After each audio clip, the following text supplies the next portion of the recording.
We try to combat not being enough by pleasing and performing and perfecting. We go through our lives trying to be who we think we're supposed to be, doing and saying what we think people want to hear, putting on whatever mask or face we think we need to put on for that moment. And what that leaves us is exhausted.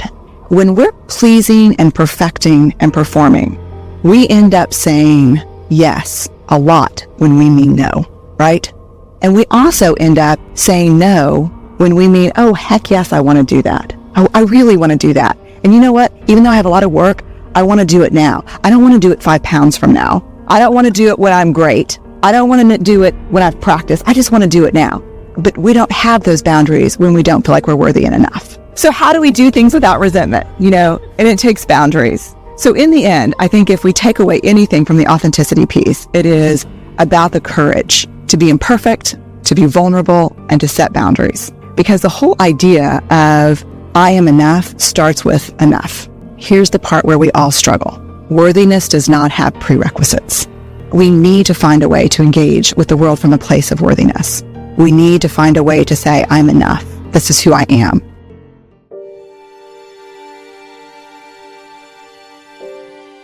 I want to start with 2 questions. What should I be afraid of today? And who's to blame? What should scare me and whose fault is it? To me, what they're indicators of is a culture of scarcity, a culture of not enough. So let's talk about what scarcity culture is and what it looks like. Scarcity culture, I think, is best understood with a simple question of never enough. And you can fill in the blanks. Never good enough, safe enough, certain enough, perfect enough, relevant enough. And perhaps I think one of the most dangerous and insidious messages today is never extraordinary enough.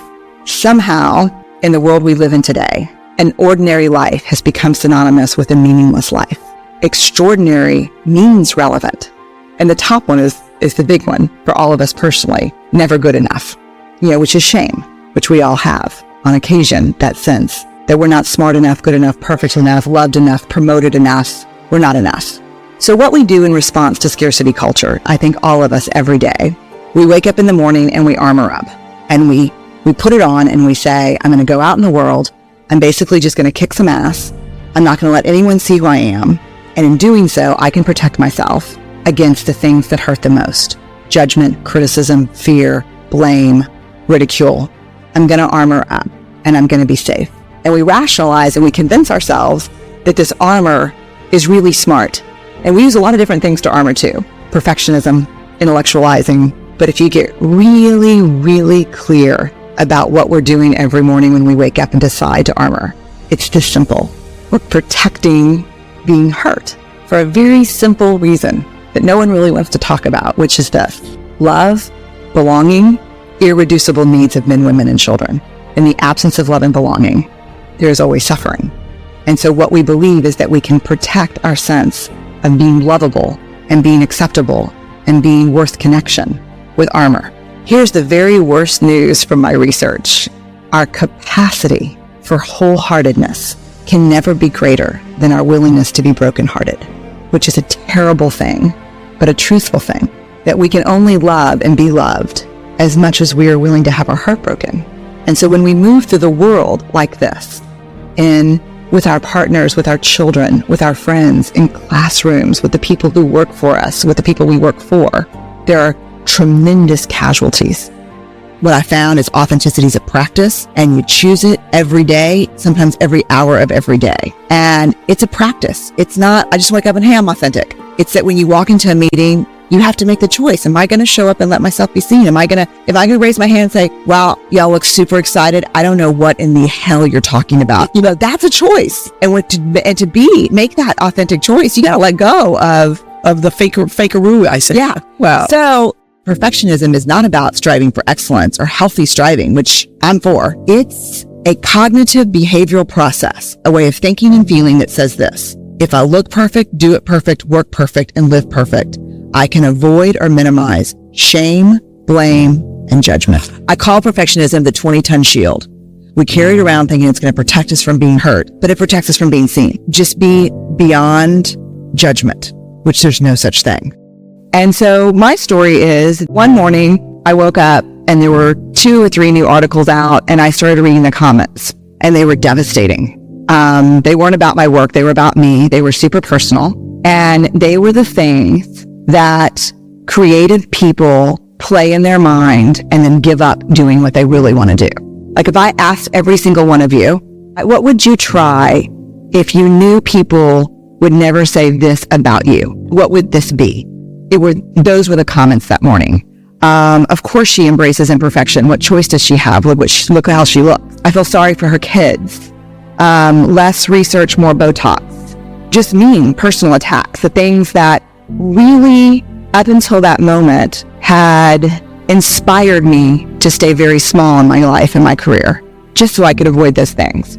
So I want to tell you about something that changed my life as a creative person. And it's a quote from Theodore Roosevelt. And this is the passage that changes my life. It's not the critic who counts. It's not the man who points out how the strong man stumbles or where the doer of deeds could have done it better. The credit belongs to the person who's actually in the arena, whose face is marred with blood and sweat and dust, who, at the best, in the end, knows the triumph of high achievement, and who, at worst, if he fails daring greatly. So the moment that I read that, I closed my laptop, and this is what shifted in me. 3 huge things. First, it is not about winning. It's not about losing. It's about showing up and being seen. The second thing, this is who I want to be. I want to create.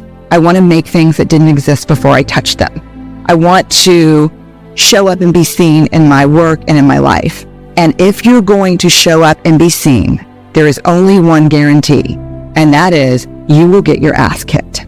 That is the guarantee. That's the only certainty you have. If you're going to go in the arena and spend any time in there whatsoever, especially if you've committed to creating in your life, you will get your ass kicked.